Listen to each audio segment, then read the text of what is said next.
नमस्कार, funny Pravin YouTube चॅनलवरती आपलं स्वागत आहे।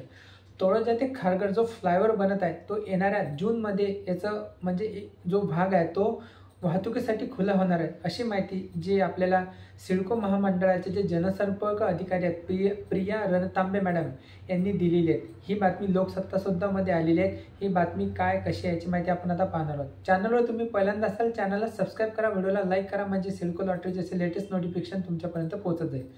सिडकोमध्ये जे तळोजा सेक्टर 27, 34, 36, 21, 22 आणि जी सिडको लॉटरीमध्ये जे आता त्या नवीन जे घरे निघालेली आहेत सेक्टर 28 आणि येणारी अपकमिंग लॉटरी जे सेक्टर 29 आणि सेक्टर 31, हे सिडको लॉटरी जे तळोजा फेज 2 आणि फेज 3 मध्ये हे सिडकोचे प्रोजेक्ट बनत आहेत। यांच्यासाठी जे वाहतुकीचा जो पर्याय होता, जर आपल्याला खारघरला जर जायचं असलं तर आपल्याला कळंबोली मार्गे जो नावडे फाटा आहे तिथून समोरून आपल्याला जाऊन कळंबोली जे नावडे फाट्यावरून आपल्याला खारघरला जावे लागत होते। म्हणजे आपल्याला जे तळोजा फेज 2 पासून खारघरला जाण्यासाठी असं खूप घुमून जावं लागत होतं। आणि जर आपल्याला तळोजा फेज 1 मधून जर जायचं म्हटलं तर जो तळोजा फेज 1 मधून जो रेल्वेचा अंडरपास सबवे आहे त्याच्या आतून आपल्याला खारघरला जे अमनदूत मेट्रो स्टेशन आहे तिथून आपल्याला समोर असं जावे लागत होते। पण आता हा जेव्हा तळोजा खारघर फ्लायओव्हर जेव्हा ओपन होणार आहे येणाऱ्या 2 महिन्यामध्ये, म्हणजे येणाऱ्या जून महिन्यामध्ये हे जे तळोजा खारघर फ्लायओव्हर हा ओपन होणार आहे, त्यामुळे जो आपला वेळ आहे तो वेळ वाचणार। जवळपास आपला 3 किलोमीटरचा जो डिस्टन्स आहे तो कमी होणार आहे। आणि हा तळोजा खारघर फ्लायओव्हर एकदा तयार झाला की आपल्याला खारघर रेल्वे स्टेशन आणि जे डीमार्ट आहे हे आपल्याला 5 ते 10 मिनिटांमध्ये आपण पोहोचू शकतो, असा महत्त्वाचा प्रोजेक्ट आहे। ही बातमी जे दैनिक लोकसत्ता आणि जे सकाळ आहे यामध्ये सुद्धा आलेली आहे।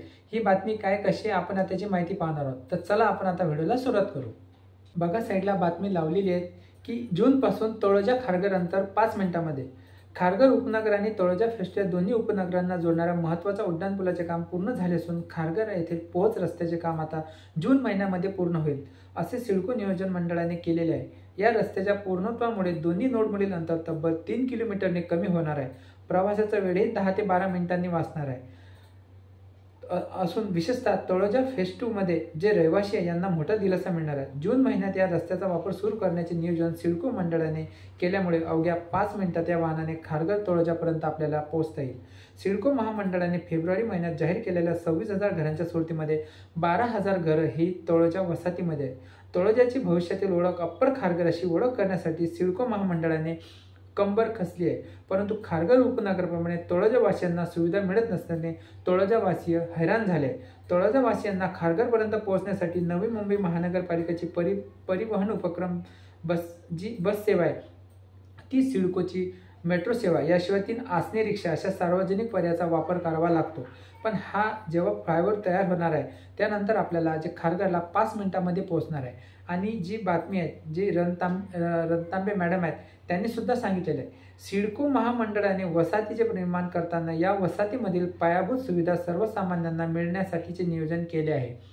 त्यानुसार खारघर आणि जवळपासच्या सिडको गृहनिर्माण क्षेत्रांना जोडणारे उड्डाणपूल, रस्ते, दळणवळणाची साधने अशा पायाभूत सुविधांची उभारणी करण्यात आली आहे। या दळणवळणाचे काम लवकरात लवकर पूर्ण होण्याची शक्यता असून यामुळे खारघरवासियांना तळोजा क्षेत्रात अवघ्या 5 ते 7 मिनिटांमध्ये पोहोचता येणार आहे। आणि मेन म्हणजे या जे तळोजा खारघर जो फ्लायओव्हरचा जो सर्वात मोठा फायदा होणार आहे की जे अपकमिंग लॉटरी येणार आहेत सिडकोची जी आता निघालेली आहेत सेक्टर 28 मध्ये EWS टाईपची घरे देण्यात आलेली आहे। आता जी सेक्टर 29 आणि सेक्टर 31 ही पण तिथे जी सिडकोचे सेक्टर आहे ते रेडी आहेत। आता येणाऱ्या काही दिवसांमध्ये त्या घरांची सुद्धा लॉटरी येणार आहेत। म्हणजे या घरांची जेव्हा हे लोक इथे राहायला येणार आहेत तर त्यांना खारघरला जाण्यासाठी जो त्यांचा वेळ वाचणार होता तो खूप कमी होणार आहे। म्हणजे 10 ते 12 मिनिटांचा वेळ वाचणार आहे। म्हणजे या जे सेक्टर मी तुम्हाला सांगितले या सेक्टर पासून तळोजा तो खारघर जो फ्लायओव्हर बनवतात हा फक्त आपण जर वाहनाने जर गेलो तर 2 मिनिटांमध्ये आपण इथे पोहोचू शकतो। आणि खारघरला जर जायचं म्हटलं तर आपण 5 मिनिटांमध्ये, तळोजा फेज 2 मधून खारघर डीमार्टला जायचं म्हटलं तर तुम्ही 10 मिनिटांमध्ये आणि खारघर रेल्वे स्टेशनला जायचं म्हटलं तर 15 मिनिटे, असा महत्त्वाचा हा प्रोजेक्ट आहे। म्हणजे येणाऱ्या जूनमध्ये जेव्हा हा ओपन होणार आहे वाहतुकीसाठी खुला होणार आहे त्या दृष्टीने हा महत्त्वाचा जो ब्रिज आहे असे आपल्याला सांगता येते। तर असा महत्त्वपूर्ण व्हिडिओ तुम्ही वॉच केल्याबद्दल धन्यवाद। भेटू अशा नेक्स्ट व्हिडिओमध्ये।